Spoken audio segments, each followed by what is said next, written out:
All right, we rolling. Shalom. First off, we want to give all praise, honor, and glory Unto Yahweh, Ba'ashem, Yahweh Shai, Ba'ashem, Rachakwadash. We want to give double honors to the apostles and elders of GMS who have taught us this word and teach us this word today. And we want to give a salutation unto the elect of the nation of Israel. This is the brother Yatazak Ba with Kratazah. You call him out. from the GMS Nebraska camp. And in this lesson, what we want to go into is in this truth, the spiritual mind that the Lord has given us has that is what is going to keep us going in these last days. That is what is going to keep us going, and that is what is going to keep us going in the face of death, in the face of persecution, in the face of tortures, the different things that the scriptures say that the righteous men of the Lord are going to have to do when when we have to sacrifice our lives, if that be our lot. The thing that keeps us going is knowing that there is more than just this current life that we live. We understand that there's a reward coming after this life. We understand the concept of reincarnation, and we can start off with that first precept that we that Wisdom of Solomon chapter 4. Okay. This is the book of Wisdom of Solomon chapter 4 verse 17. For they shall see the end of the wise, and shall not understand what the Most High in his counsel hath decreed of him, and to what end the Lord has set him in safety. Right, because to somebody with just a carnal mind, they will see the righteous men getting put to death. They'll see us being tortured and going through the different things we're going through, and just think that we're just getting done dirty, or that this there's no reward in it. But we understand that if we lay down our lives for this truth, we are the first fruits of the kingdom. Yeah. We understand that there is more than just being put to death, and what it reminds us, what it reminded me of is when you read in 2 Maccabees chapter 7 with the woman and her 7 sons when they were being put to death because they didn't want to follow after that Greek fashion. They still wanted to serve the Most High Yahweh, and they were 10 toes down with that, even in the face of being tortured. And something that they were basically putting forth in the face of death was that, actually, can we grab it real fast? What verse was that? Is that 2 Maccabees 7:28? It says, I beseech thee, my son, look upon the heaven and the earth, and all that is therein, and consider that the Most High made them of things that were not. And so was mankind made likewise. Right. So you can go into it, brother. Yeah, Khan. Can you actually read that again, Baba Gashal? Verse 28.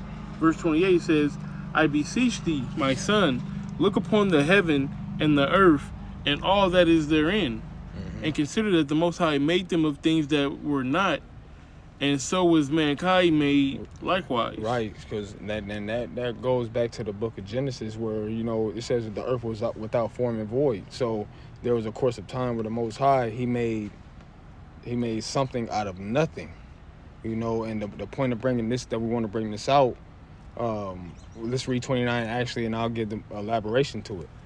Baba Gashah. It says, Fear not.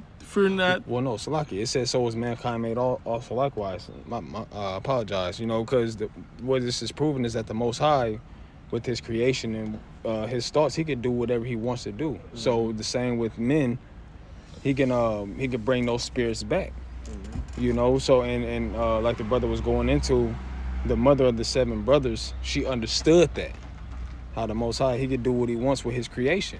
So she wasn't worried about losing her sons, because, let's actually, go ahead. You go ahead, brother. It says, verse 29, Fear not this tormentor, but being worthy of thy brethren, take thy death, that I may receive thee again in mercy with thy brethren. Yeah, so she was, with having that knowledge, that knowing that the Lord was able to bring them back, or do whatever he wants to do with his creation, she said, to what? Fear not the tormentor, because I'm going to get you back. You know, she understood reincarnation. She understood life after death. She understood that the Most High does what He wants. Yep. You know, and that takes a great deal of faith and a great deal of understanding. You know, like the Apostle Gabar says often, what you're into. You know, but yeah. Yeah, because as the scriptures say in Ecclesiastes chapter 3, verse 20, you know, or I'll grab, we can grab it real fast. Ecclesiastes 3 and 20. Yeah. Ecclesiastes chapter 3 and verse 20. It says, all go unto one place. Mm-hmm. All are of the dust, and all turn to dust again. So that are these bodies that we are in. You know, these bodies are just flesh, you know, and they are going to return to the dust. But we aren't just these bodies that we see with our eyes. There are spirits inside of us that power these bodies. Mm-hmm. And it says what happens with those spirits in verse 21. It says, verse 21, who knoweth the spirit of man that goeth upward. Right, the spirit of man goes upward. So in our death, the body returns to the earth, but the spirit goes upward to heaven. And side note, that eliminates hell. Side note, there is no like heaven and hell how it's perpetuated in right. Christianity and these right. different religions. No, there's a spirit realm. That's it. All spirits go back to the spiritual realm. That's it. You know. That's it. And so basically this precept is showing us that all the spirits return unto the Most High. You know, and with that knowledge, like we mentioned before, that allows us to move differently. That allows us to have a different mindset than the people have in this world. Because what is perpetuated, you know, in this society, in Esau society, there's just this mindset of this is the only life that you live. Because people have a carnal mindset. They can only, you know, receive what they just understand, you know, in this body. Right. You know, they don't have the mysteries. And so with that, with their form of knowledge of how they believe that life works, with this being the only life, YOLO, they live however they want to.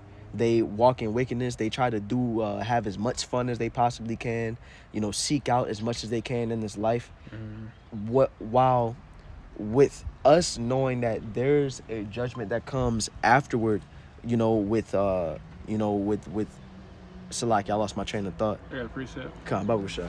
This is 1 Corinthians chapter 2 and verse 14. It says, but the natural man receiveth not the things of the Spirit of the Most High, for they are foolishness unto him, neither can he know them, because they are spiritually discerned. Right, Khan, and the Lord has given us the spiritual discernment to, you know, understand the mysteries of the scriptures. And so when we have come into the knowledge of these scriptures, our minds were changed, and with our minds being changed, our actions were changed. And that brings me back to the thought I lost before.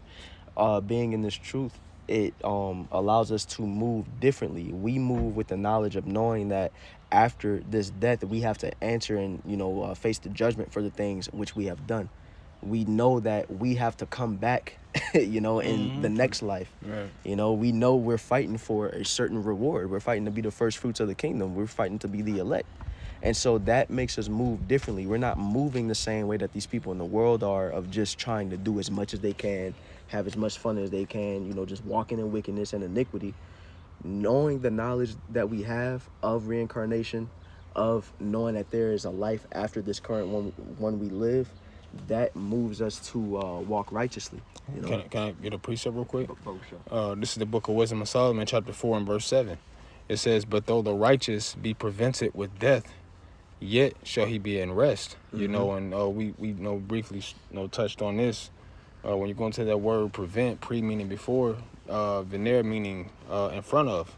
So we're constantly, like the brother was mentioning, death is constantly, the aspects of death is constantly in front of us.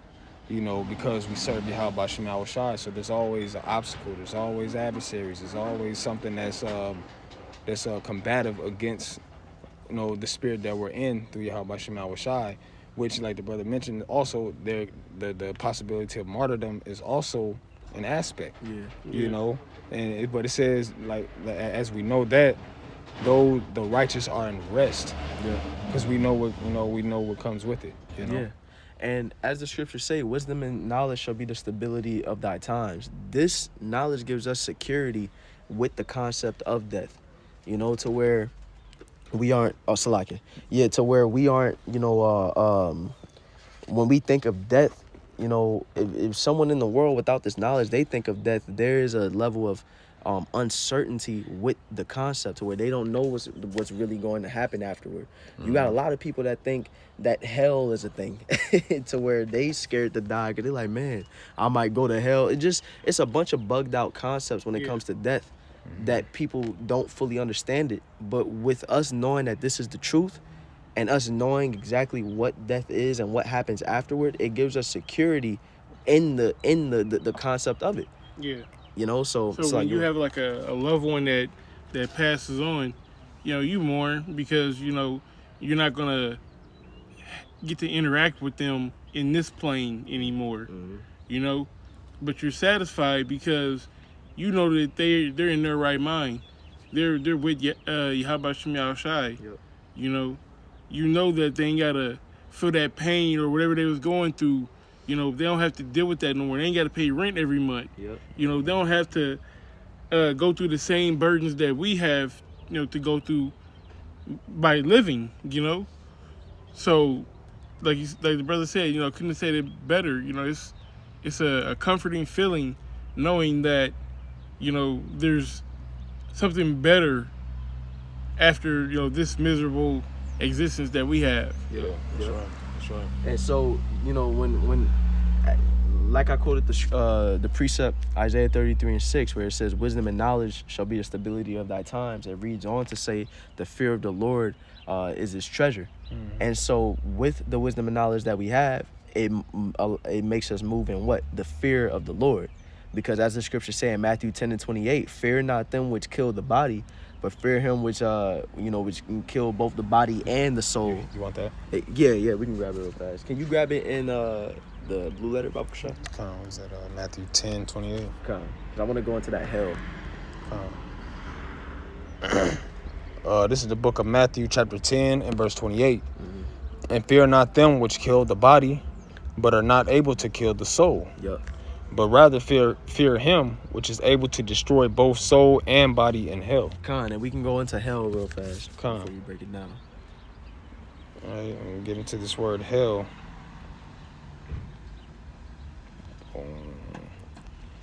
It goes into I'll play it. Strong's G 1067. Gehenna. Right, which it says hell is the place of the future punishment called Gehenna or of fire. This was originally the valley of Hinnom, south of Jerusalem, where the filth and dead animals of the city were cast out and burned, a fit symbol of the wicked and their future destruction. Right, so this is where, hell, the Greek translation of it comes from, not, the what people have in their mind now, you burn forever in hell is an eternal suffering and all that. Yeah. But when you go into the root of it, hell really just goes back to the grave. It's just death at the end of the day, which is saying that the Lord can destroy the soul and body in hell, which means that after whoever puts you to death, don't fear him. He just put this mortal body to death. But the Lord can control what happens to you after that death. The Lord can bring you back and you, like I said earlier, you upside down. You born upside down. But like you said, your head is where your belly button's supposed to be. That's why you have these different people who have these terrible, deformities. Yeah. That's them being judged for something they did before. Yeah. That's why we move in the fear of the Lord. We move knowing that there's something that comes after this. You're gonna have to pay for the things that you did in this body. I seen the video today, just real quick. I seen the video today. It was this cat. He looked like a heathen. I could be wrong, but nonetheless, he came. His legs looked like Hot Wheel tracks. Literally looked like Hot Wheel tracks, and he was. Yeah, they look like Hot Wheel tracks. No matter what he was doing, that's how his legs look. And I was like, God damn, man, how are you walking? But the Most High, he's righteous in every judgment, though. Yep. You know. And so can we go to that Wisdom of Solomon chapter 2, I believe that's the last precept. Wisdom of Solomon 2. There's a couple points in there. Where'd you want to start at? We can start at verse 5. Or really, we can start at 15, and then we can go up to 5. Okay, Wisdom of Solomon chapter 2 and verse 15. It says, he is grievous unto us even to behold. For his life is not like other men's. His ways are of another fashion. His ways are of another fashion because we move differently. We think differently, you know, and with that different mindset, with that different way of life, you know, we understand these different concepts. Like people see, like we spoke before, of the people being born with deformities. They're like, why would God do that? And you know, that gives people a reason to be mad at God or not believe in a God. But that just is showing, if they understood, if they had the wisdom and knowledge, if the mysteries were opened up to them, they would know that that's because they did something in a previous life. Yeah. You know? Yeah, but with going into this precept, it's like you had something, bro? Yeah. Just real quick. This is Job 4:7. It says, remember, I pray thee, whoever perished being innocent, or where were the righteous cut off? You know, like the brother's saying, you know, why would the Lord do that? Why would he make a baby? The baby never hurt nobody. Why would he have the baby's arms being born backwards? Yeah. Well, because, you know, like the brother said, you know, in his previous life, this baby was a wicked nigga. Yeah. You know? Yeah. So he's getting his judgment. Okay. Yeah. And I can't remember if either one of y'all brothers referenced it, but like the man in the gospel in the Gospels that was born blind. You know, it says, who have done this, who have sinned, him or his parents, that he was born blind. You know, which is just furthermore proof of what the brothers are speaking of. You know, that you get judged for whatever you did in your past life. You know? But that's through the spirit that you mentioned that, because I was going to kind of shift back to what we kind of started off talking about. Like, this mindset was something that was, this was a common mindset amongst Israelites. This was something that our people believed in. We believed in reincarnation. We believed in, you know, living in a certain fashion, knowing that there's something that comes afterward. This wasn't weird. But now it's weird to our people because we're in a different society. We're under a different, you know, set of rules, quote unquote. You know, we're in Esau's world. They're in their Esau's algorithm. You know, and so with that being said, you know, like you said, when they was like, who had done this, is it because his sin or his parents' sin? Like, is it because of his sin that he did in his past life, or just like when they was when Yahweh Shai asks, who say they that I am? Just like we quoted with the woman in 2 Maccabees and her 7 sons. Israelites thought like this, and this is the mindset. We're supposed to be going back to the old past, the old paths, as the scriptures say. We're supposed to be adapting this mindset back of knowing and looking at life the way that we're supposed to be looking at it, the way that the Most High intended for us to look at it, and walking in that fashion. You know, but we can grab that Wisdom of Solomon 2 and 5, and that's all I had. I'm sure something else. I actually did have a quick precept before that, if you don't mind. This is the book of Ecclesiastes, chapter 7 and verse 29. It says, lo, this only have I found, that the Most High have made man upright, but they have sought out many inventions. You know, so the different devices, different ways of life, you know, even a different mindset. You know, and the mindset that most of the individuals in this society are in, they're under the vibration of Esau Edom, and what he deems is true, and what Esau Edom deems is true is YOLO. You know, you got one life to live it to the fullest. You know, and even it says in the scriptures, who has been known to come back from the grave. You know, so this is, you know, that's part of the mindset that's pushed in this society. Now, it's not pushed. I'm not gonna say that it is pushed heavily. It's pushed very heavily. You know, this is why you see Jake doing everything under the sun. You know. Yeah, and as the scripture says, as the ruler of the kingdom is, so is the people. So is his people. Like, that's just the way that Esau is. He can't see afar off. Esau is a carnal, I need it right now nigga. That's why he sold his birthright in the book of Genesis, because he couldn't wait for the food to be done. That's why he ate that raw food. That's just Esau's nature. You know, and even that, I get to the precept, but Jake picking up on that now. Jake's that's doing what that I'm saying. As the ruler is, so is the people. Esau's putting that vibration out there because that's the way that he is. So now our people is picking up on that. I never thought I'd see it. I never thought I'd see that though. That's why, you know, shrimp and lobster, these are delicacies. You know, this is abomination. This is roaches. You eating roaches, literally. The road to the sea. Yep, water But riches. to the rest of the world, it's a delicacy. Yeah. It's expensive. It's fine dining. Go ahead. This is the Book of Wisdom of Solomon, chapter 2 and verse 5. It says, "For our time is a very shadow that passeth away, and after our end there is no returning, for it is fast sealed, so that no man cometh again." Right, and this chapter is just going into the the wicked mindset, of the wicked, on how the way that they think, and it says, our time is passing away. After our end, there is no returning. So, based off of them thinking like that, what does it say in verse 6?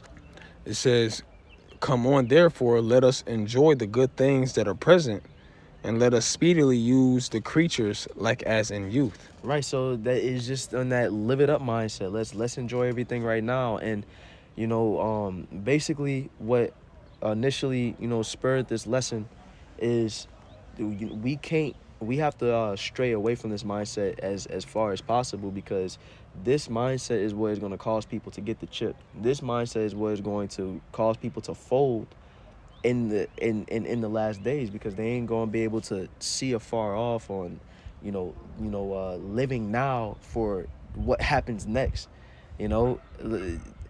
Like I mentioned before, we're supposed to go to the old paths on how we're supposed to be thinking, and when we do that, it's going to cause us to it's going to basically give us the ability to say no to all the temptations that is about to come upon us. It's going to give us the ability to be bold in the face of death, because we know that's not truly the end. But that live it up mindset, that I ain't gonna come back, this is what it is, this is all I'm experiencing, that mindset leads to indulgence, it leads to weakness, and it leads to losing at the end of the day within this walk that we're in. So That's right. that's all I want to grab. If y'all better say anything. No, that's it. That's it for me. Kind of. So with that being said, once again, we can give all praise, honor, and glory Unto Yahweh, Ba'ashem, Yahweh Shai, Ba'ashem, Rachakodash. I want to give double honors to the apostles and elders of GMS, and a salutation unto the elect. Shalom. Shalom.